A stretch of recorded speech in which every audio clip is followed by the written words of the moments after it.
brand new day. Thank God. It's midweek already, and we have 55 minutes once again to do business. It's current and relevant business conversations. That's what we do here in Business Morning. I'm in John McQuan. We start, as usual, with what's going on in oil prices. It's softened, but held on to most of the gain from the previous session amid expectations that an end to the longest ever U.S. government shutdown could boost demand in the world's biggest crude consuming nation.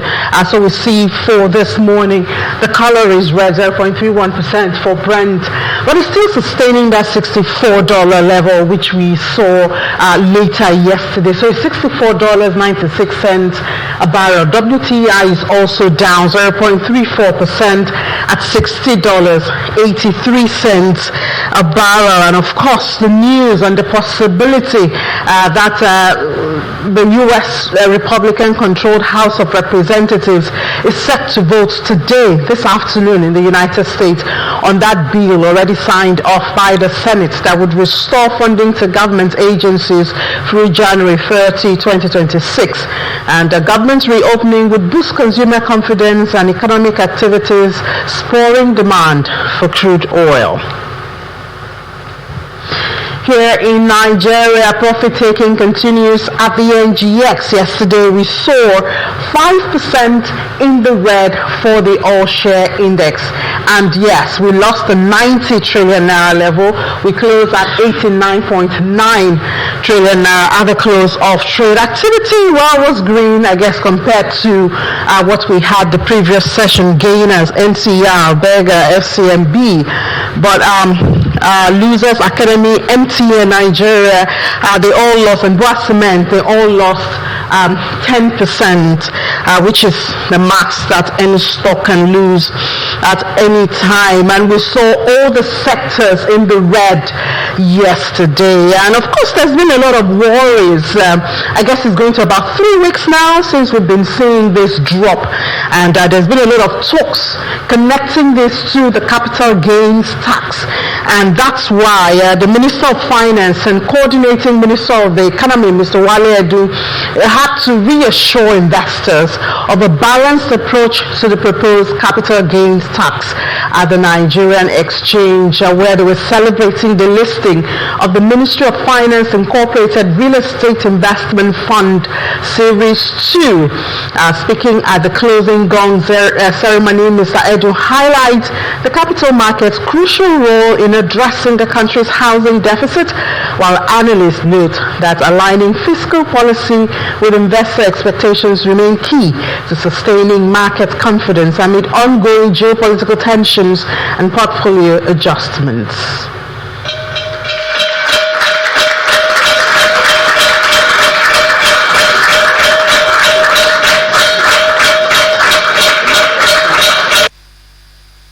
The tax and fiscal policy reform project done its job, presented the bill. The National Assembly has done its job. It has passed the act into law, and it is now left to the fiscal authorities, left to the Ministry of Finance and its implementation committee to carefully and efficiently implement the law. We have heard what you have said on capital gains tax. We are looking at it, and we will consult.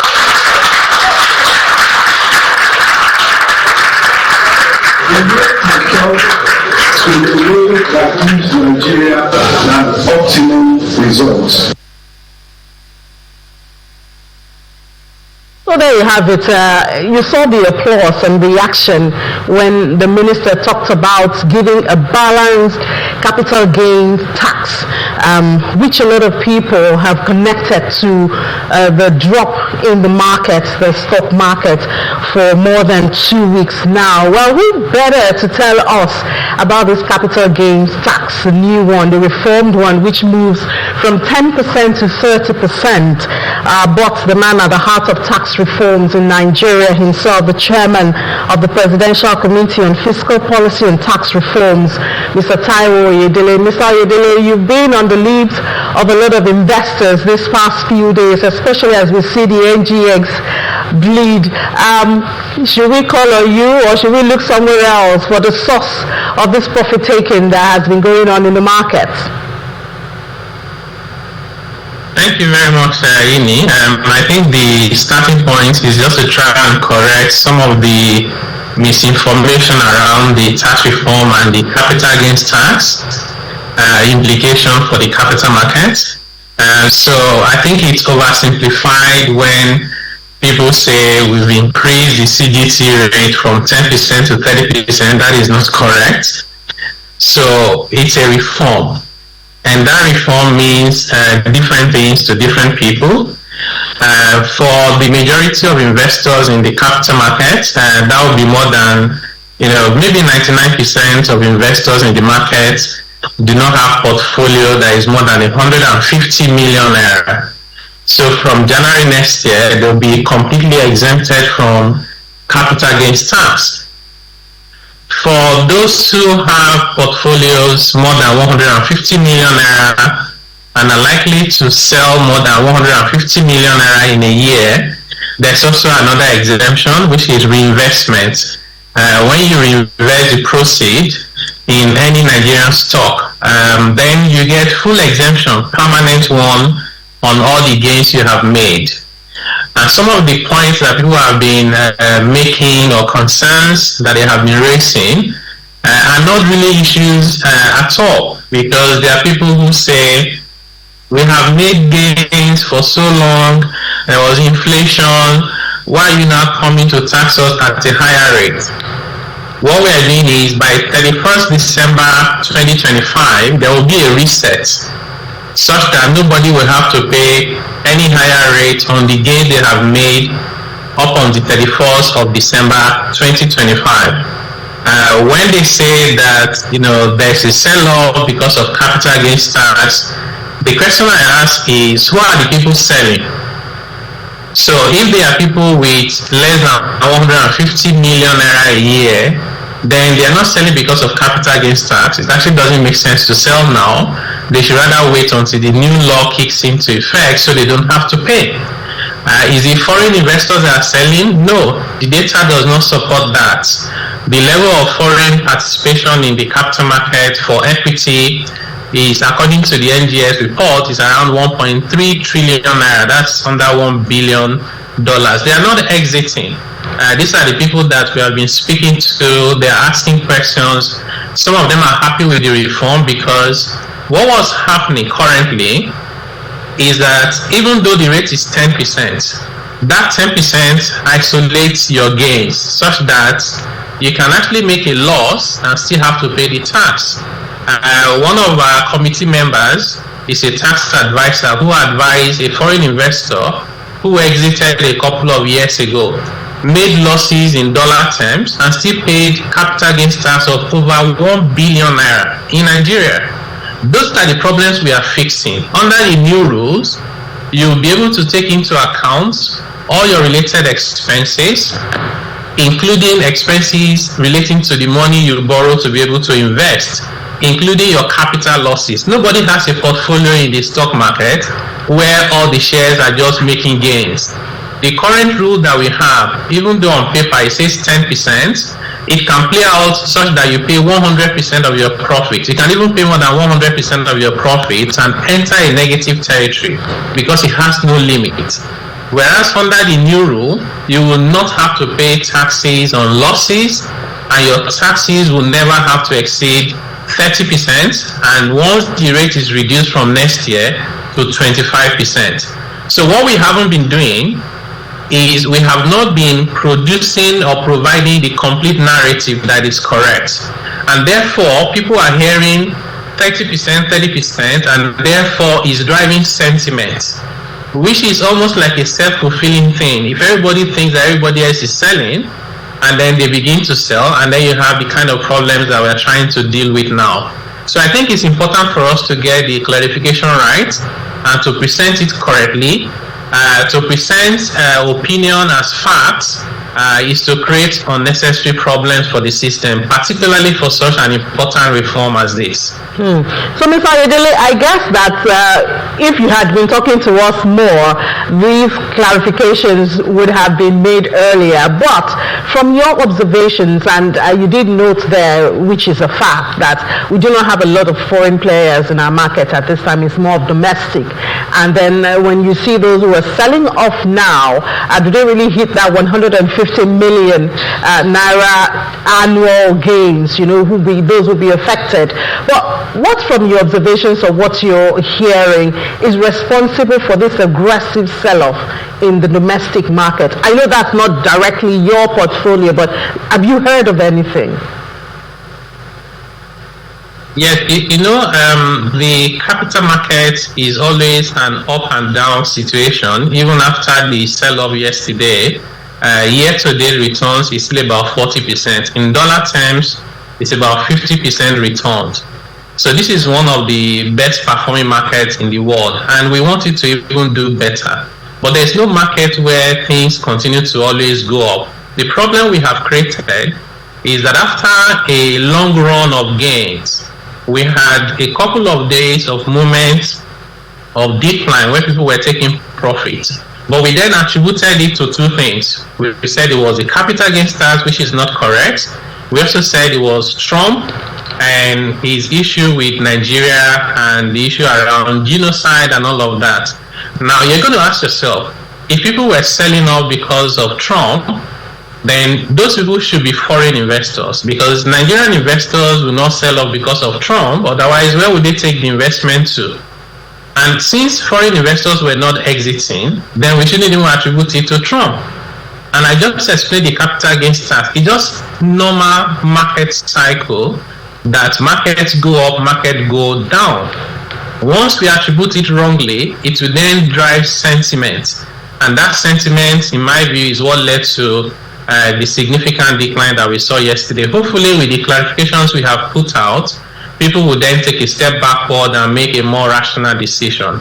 So the minister yesterday on the floor of the NGX during the listing of MDF said something about a balanced capital gains tax. What would that look like?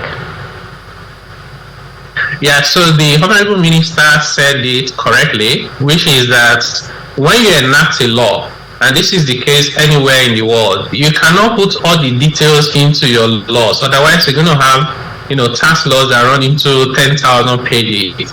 So usually the way laws are done is you enact them. And by the way, these were bills that were out there for more than 6-7 months. So one would have thought that some of the stakeholders that are now complaining had enough time to make their input. But let's even say they did not.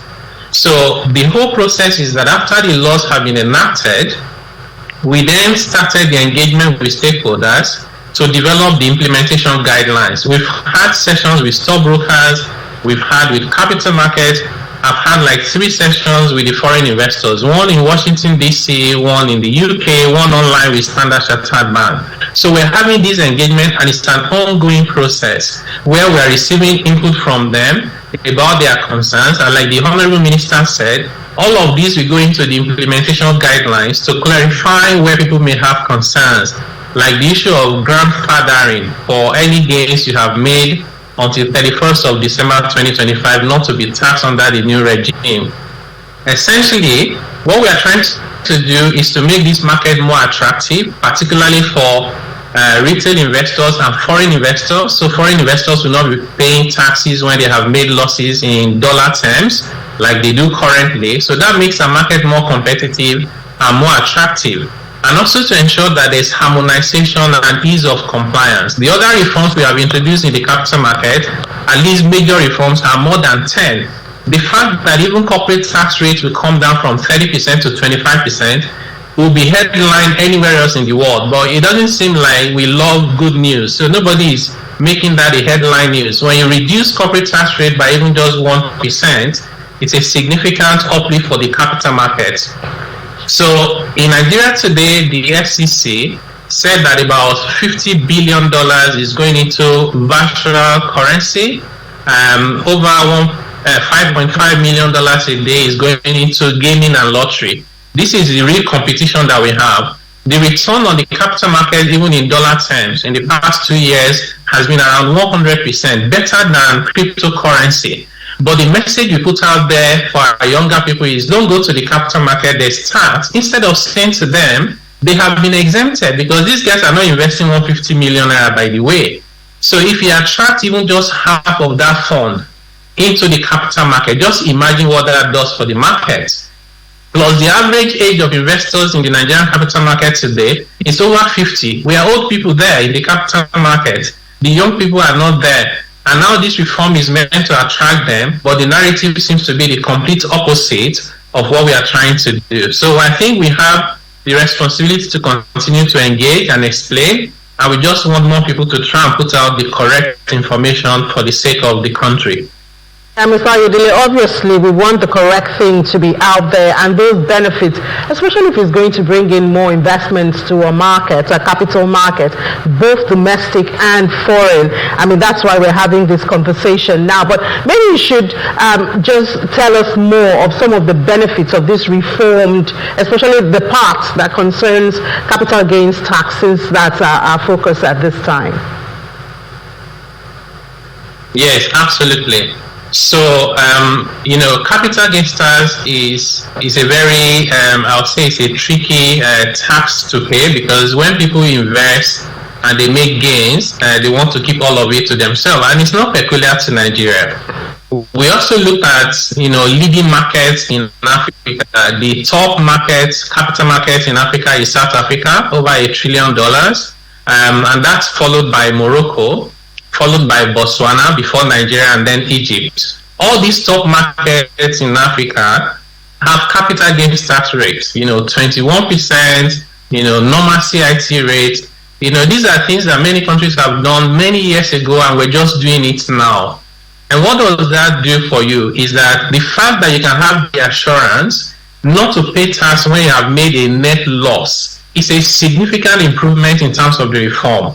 Today, if I just use a simple example, if you have the shares of a bank, let's say Zenith Bank, and you have the shares of Dangote, those are the two shares you have. If you have made gains on one, and you have made losses on the other one, or maybe you even borrow dollars to buy, and you've lost value in dollar terms, by the time you sell, one of it has a gain. We look at that gain in isolation, based on naira value, and we ask you to pay 10%. You may end up paying part of the capital you invested originally. Under the new reform, that will no longer happen. Because what we'll do first is to say, provide your net position. Is it still a plus? Then are there other expenses that you've incurred that you need to deduct? You deduct all of those expenses only when you end up with a net position that is a gain. Are you even going to have a conversation about tax? If you are below the threshold, no tax. If you are above the threshold, just reinvest, and the whole gain is fully exempted because you have reinvested. And we also have pension funds are totally exempt.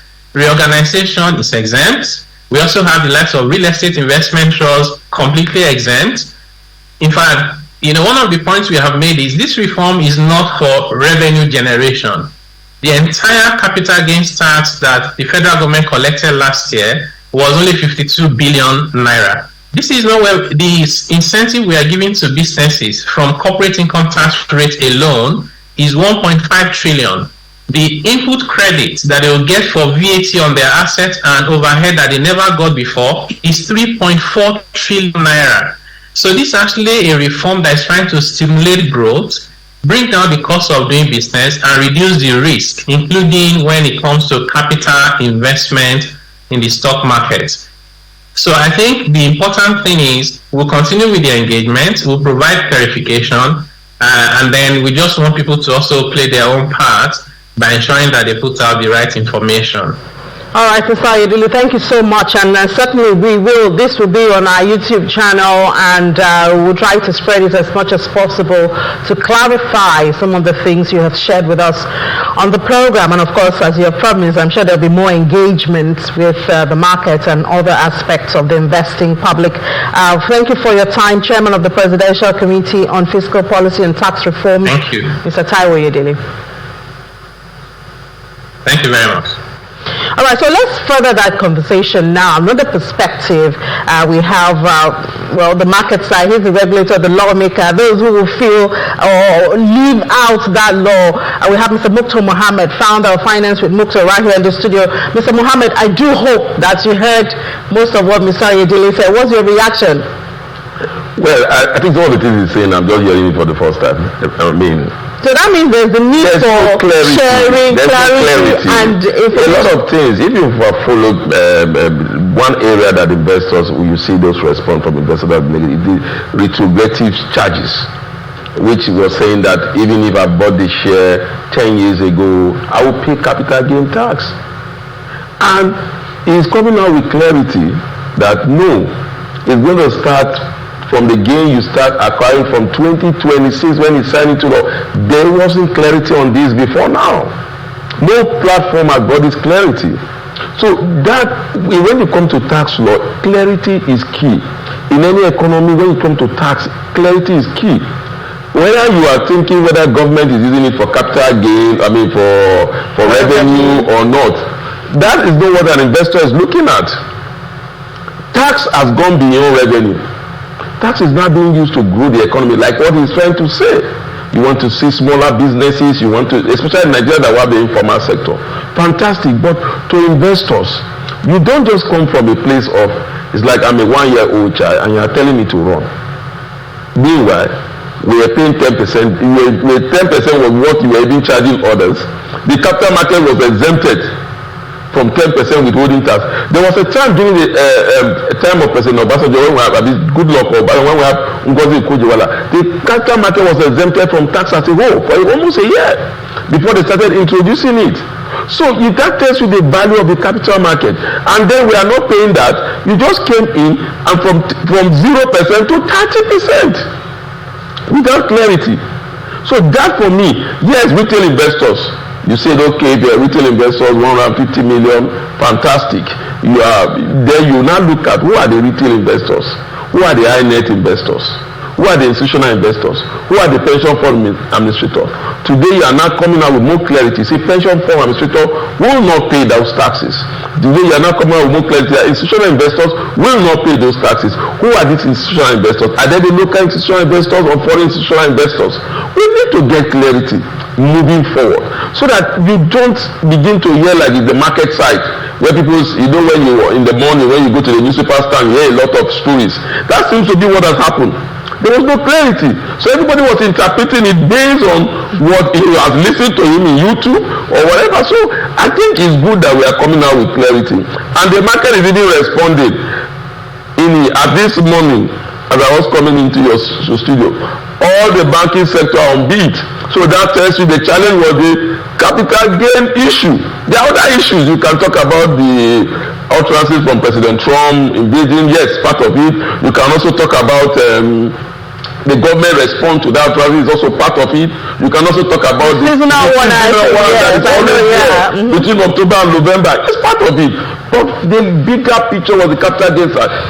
I have investors that were exiting the market saying, okay, since you want to charge me for what you did not even labor for, I have been holding this stock for 20 years or 10 years, I will exit the market. So you not even charge me for that because your policy has not come to see. I will come back in January, then begin to tax me on the gain. So that is it. So we need clarity, and I'm happy that you have been brought clarity. I'm happy the minister said it yesterday that we have heard you, and I think that was the reaction when the minister said there's going to be a balanced capital gains. I mean, people couldn't even wait for him to finish up, and everybody was clapping. Even now with that time of Yodele, a team director is not telling us, you didn't hear me clearly, but you hear me clearly. I will engage you more, and that is the key in terms of policy.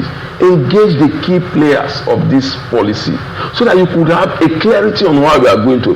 But in Nigeria, first of all, we have passed it into law, we are signing into law, then you now come tell me this is the way one. Then what am I going to say?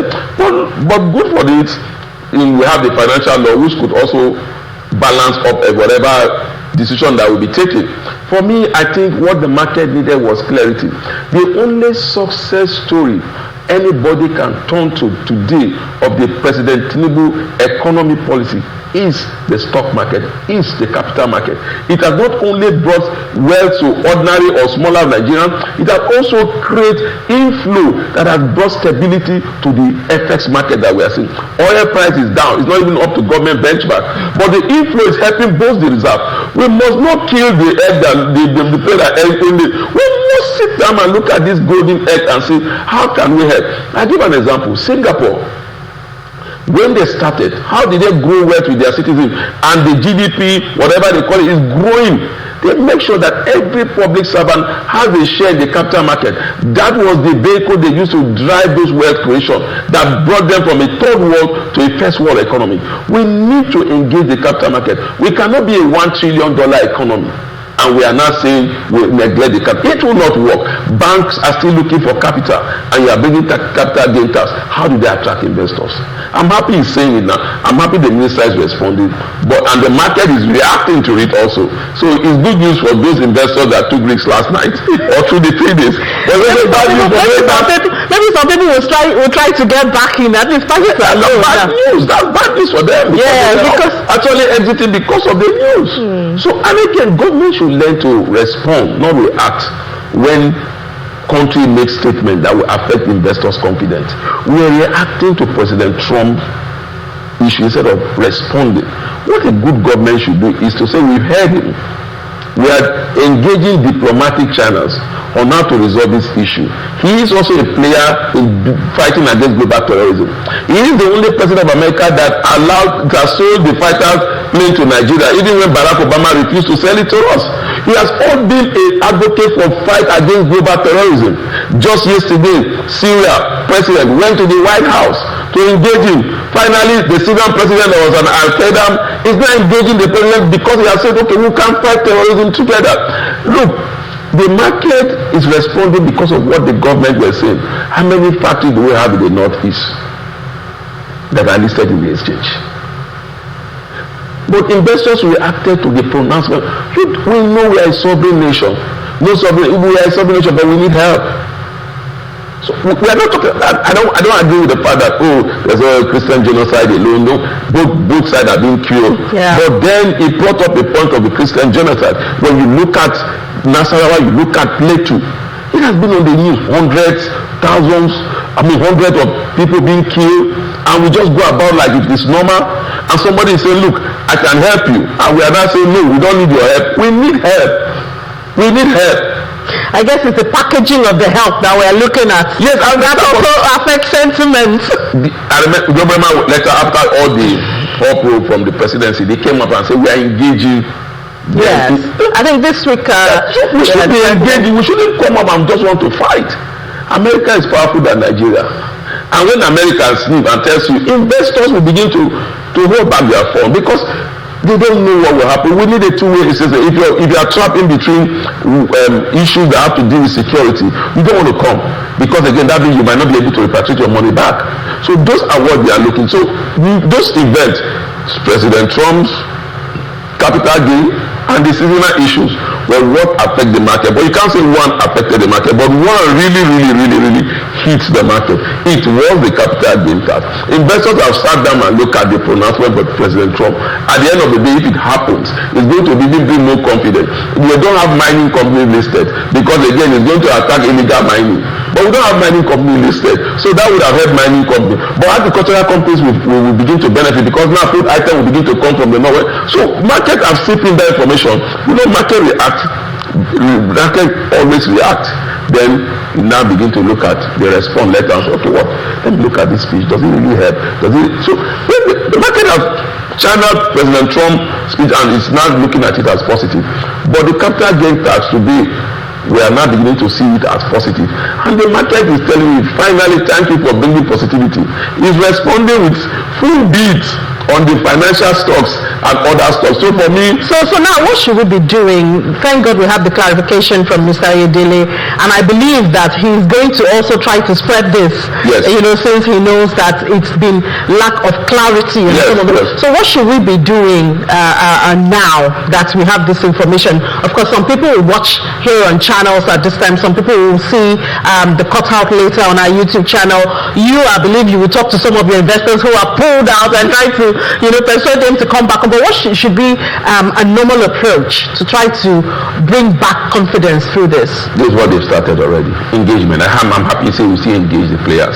You need to engage the players. You need to engage the market player. You need to engage the capital market. You need to engage the regulators, NSE, Security and Exchange Commission. They need to be engaged. We need to enlighten investors. But again, in engaging, I'm also looking at, do you also engage foreign investors? Do you also give them that... meeting with foreign investors. We are just hearing that for the first time. We're just hearing that. So that's what we need. And the last time I heard him talk about foreign investors, he said they are happy that we are implementing such a project. That was the last time I heard from him. But again, they are not happy. If they are happy, they will be coming in. They are holding back. So definitely something is wrong. So for me, engagement is key. Knowledge is key. Let the market have the knowledge of what they will gain. Look at the gain. He's telling us pension fund, institutional investors. We didn't know that before now. So those are the gains that he's telling us. He's telling us, okay, you don't have to pay.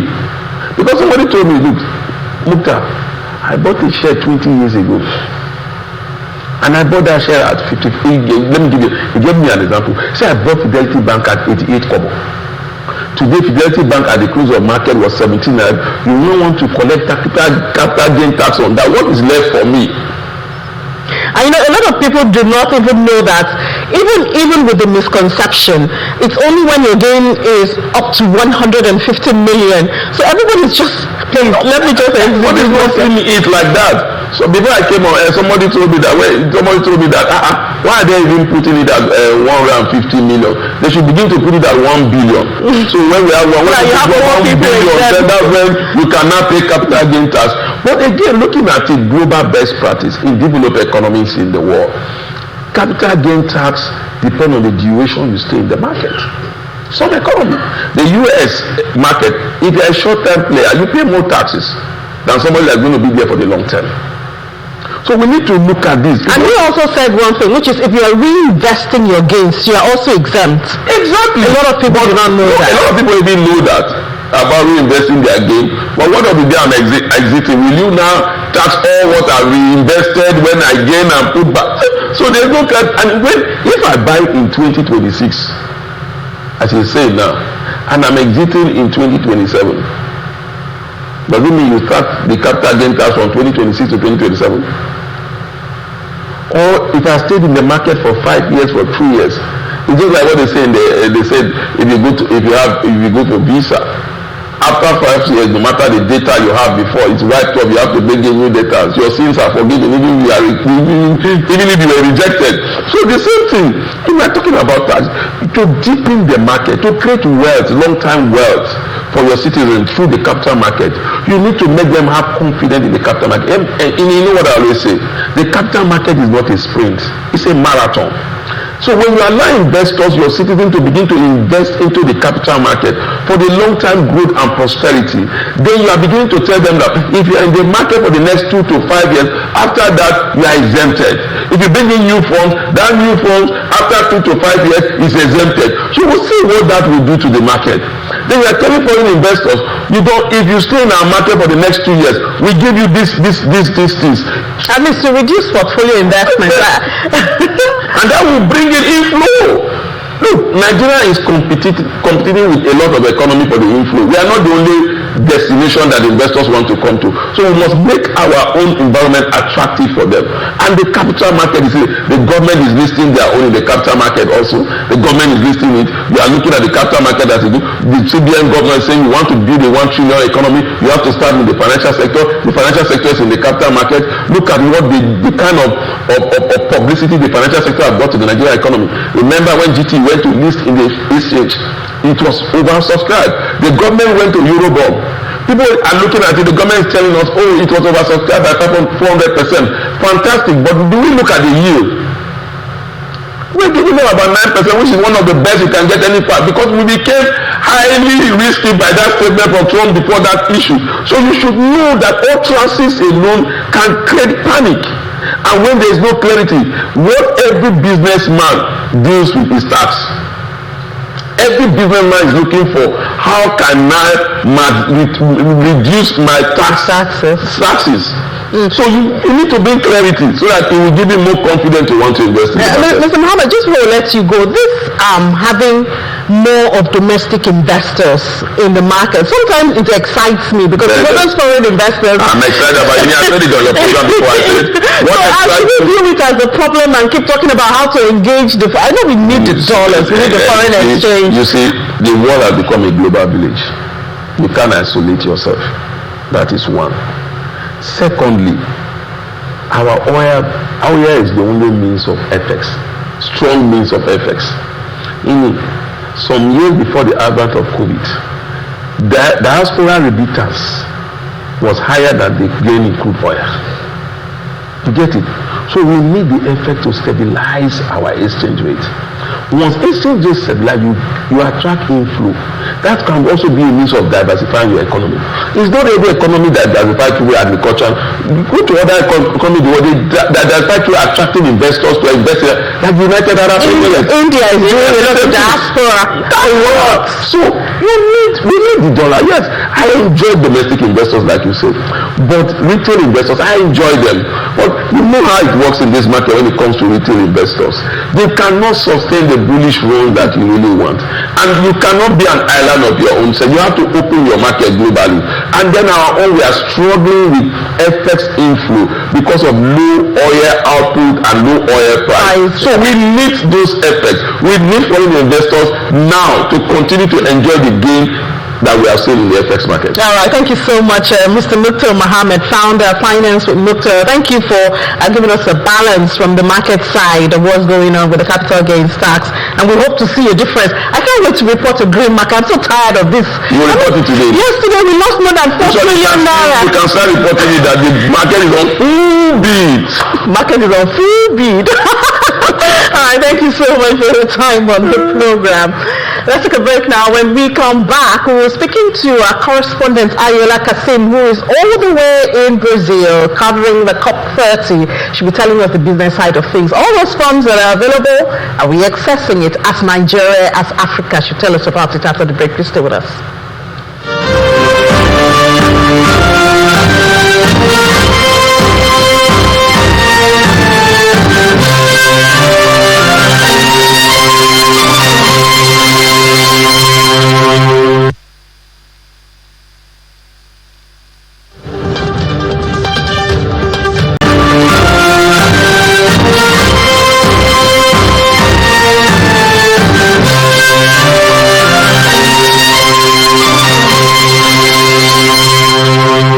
It's still business morning. We're here on Channels Television, and my colleague Ayola Kasim has been in Belém, Brazil since late last week, I believe, preparing and covering the COP30 and conversations right there. I'm sure you've seen her on especially in our foreign programs. Ayola, good to see you from a foreign land. You've been really busy. I've seen you on foreign programs. How's it been? How's the weather and all the interactions right there? Good morning, Ini. Nice seeing you too. Really, it's been very hot. I thought Lagos is hot, but you need to come here.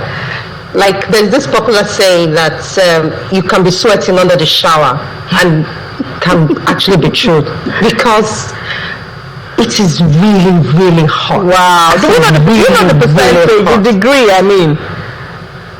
When you look at it, it can be around 32 degrees, which is surprising. I'm like, oh, like when you go to Borno or up north, it could be that hot as well. But this one is just really stretching. Like up to the point that they had to tell us, like, oh, you know what is, smart casual, the Brazilian way. Yeah, I saw your report on the smart casual thing, Ayola. I was like, oh, dressing comes into the report these days. Exactly. I mean, every time I go about with my umbrella, people say, oh, use sunscreen and all that. Sunscreen can miss some things, and then you have weather apps advising you about the UV rays and all. it's really concerning. And I know coming to the Amazon, this is like the gateway to the Amazon, and you're expecting and you're seeing this level of heat. It's really concerning. The only place where I get a bit of comfort is within the and it depends on the area of the venue of the conference. It depends on where you are. At least the media center, up to when it is in the evening, it gets really cold.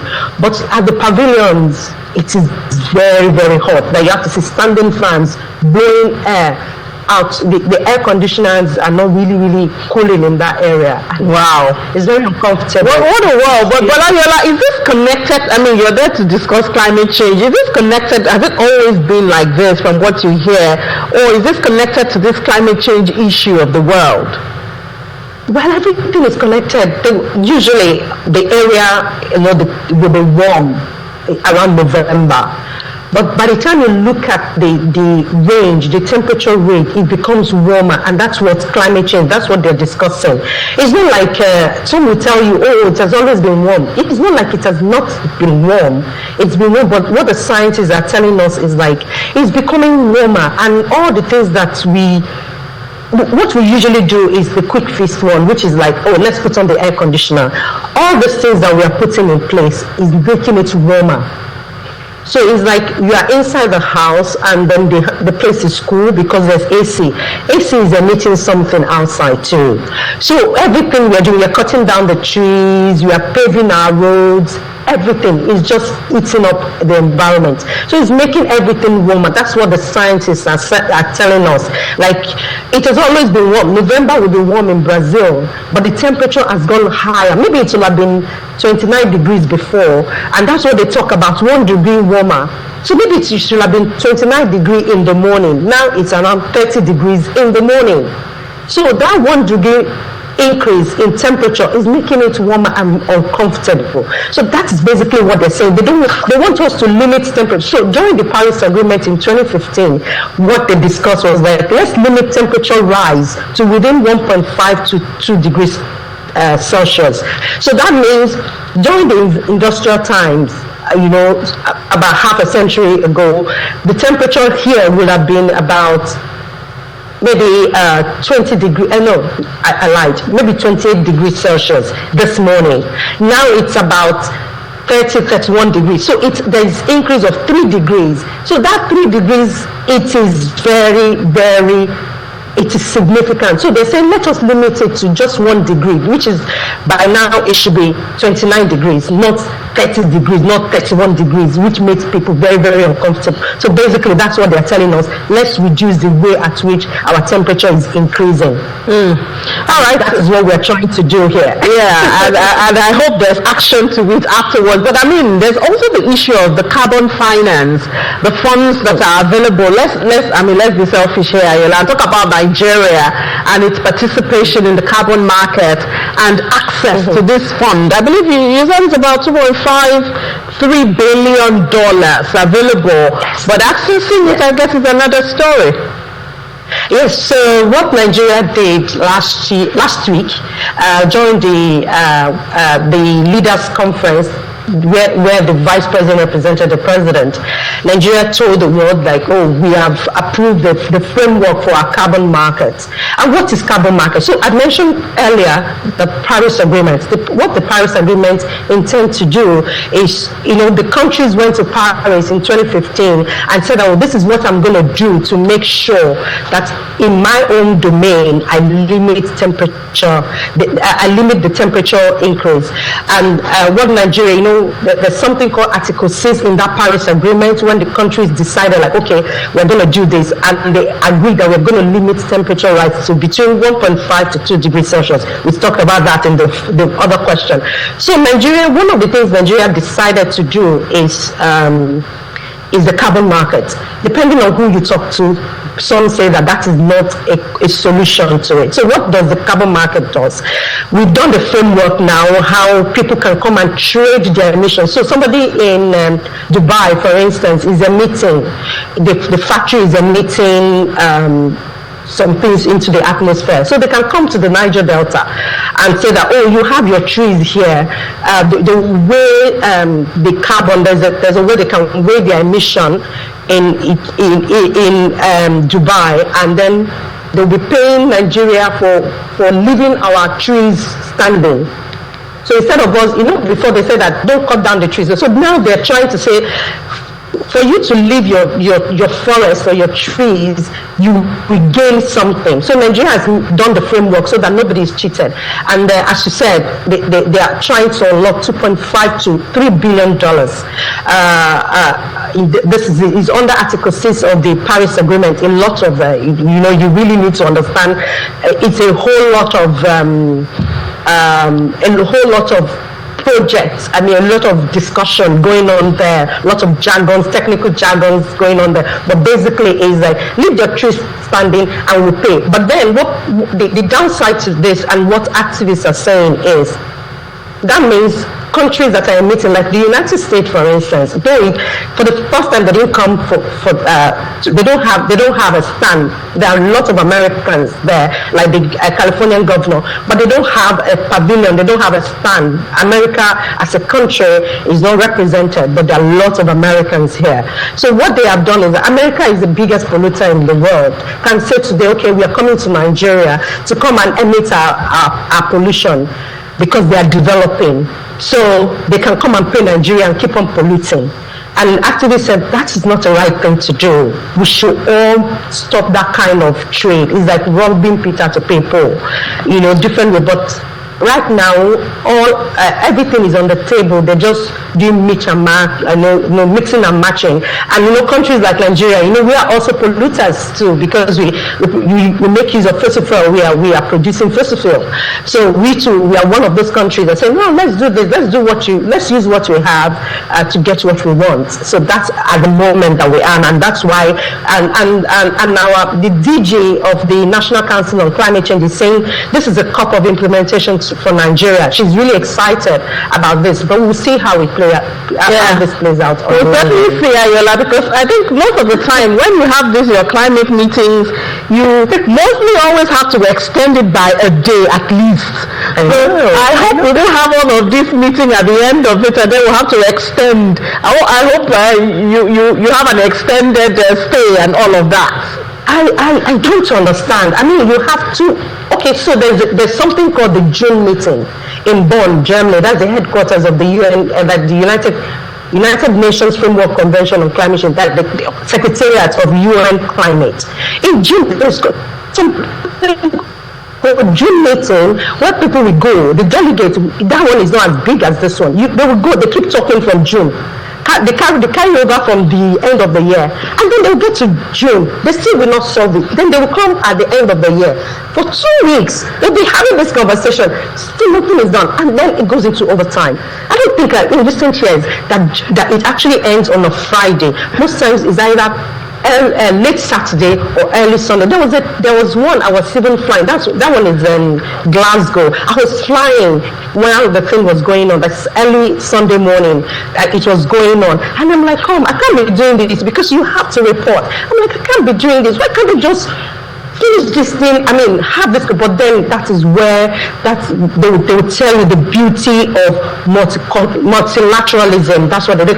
And then some people are saying that a COP is no longer fit for purpose, that they should reform it and all that. That it is not. It's becoming a big jamboree. People coming. There are over 58,000 people registered for this COP. It's the second largest after Dubai, and people are still stranded in Sao Paulo. That's what we are told. That for them to come in, because the local flight, because when you're coming in, you first of all get into Sao Paulo. That's when you get your direct flight into. I got a direct flight from there to Belém. Some people have used 19 hours within Brazil because on the road it's 48 hours to travel from Sao Paulo to Belém. So it is so tasking. Some are still stuck. Some have been there since Sunday. They've not been able to arrive at the conference. So maybe the registered or the attending participants might be still more than what we currently have. But we have this number of people coming here to have this conversation. Yet we can't complete. Hopefully, I'm keeping my fingers crossed. This time by 21st of February, 21st of November. I wish you the very best, Ayola. I really do. So that we can actually see the beauty of Berlin, because really you hop on the bus, you go to the conference, and you're back late at night. And then before you know, you're heading back to the airport on your way home. I wish you the very best.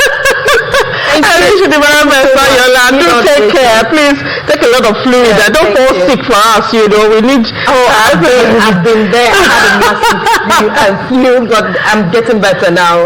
Thank God for that. Please do take care of you, Ayola. And we'll talk to you again before you come back. I'm almost sure of that. Obrigado.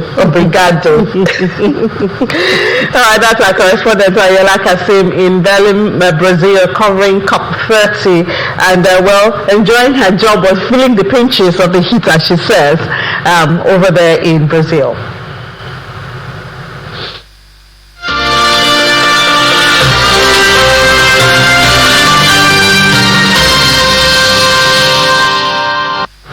A couple of minutes to race through some of the top stories from the global scene. Members of the House of Representatives, that's the United States, they're heading back to Washington after a 53-day break, braving the congestion at the nation's tangled airports for a vote that could bring the longest U.S. government shutdown in history to a close. We expect a meeting today, this afternoon in the U.S., and hopefully that will give us a breakthrough and good news from that government shutdown. Also from the United States, the Donald Trump administration is exploring new measures to reduce the influence of proxy advisors and index fund managers on shareholder voting. This according to Wall Street Journal. Trump administration officials, they're discussing at least one executive order to restrict proxy advisory firms such as Institutional Shareholder Services and Glass Lewis, according to Wall Street Journal. Away from the United States, German business confidence has weakened since summer, with firms showing increased caution towards employment and investment over the next 12 years, according to latest from S&P Global Business Outlook survey. The net balance of German firms forecasting a rise in business activity fell to plus 14% in October. That's down from 21 in June, when confidence had reached its highest level since early 2022. In France, business confidence has also fallen to its lowest level in 2 years, with political instability cited as a major concern for businesses. This according to also S&P Global Outlook. The net balance of companies expecting higher business activity in the next 12 months dropped sharply to plus 6% from 18%, which is what it was in June. And from Germany to Russia, where the private sector firms expect a rise in outputs in the year ahead, but optimism remains subdued.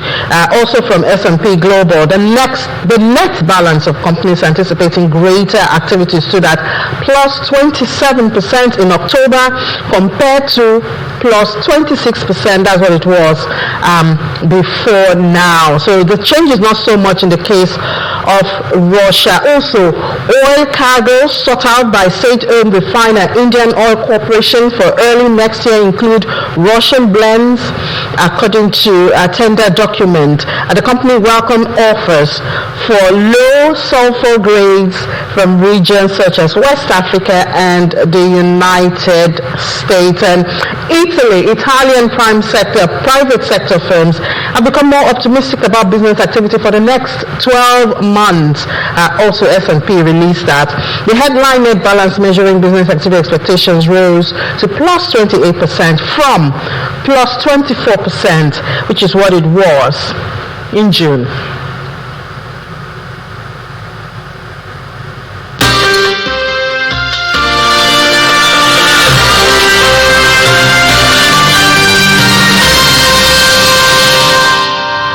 And that's Global News and also Business Morning for this morning. Thank you so much for being a part of it. We really appreciate. But I tell you what I'm excited about. I'm waiting for 1:30 p.m. and I hope to see a green color on our stock market report. I mean, let's try and spread the good news that there are so many benefits and clear out some of this misconception concerning the capital gains tax.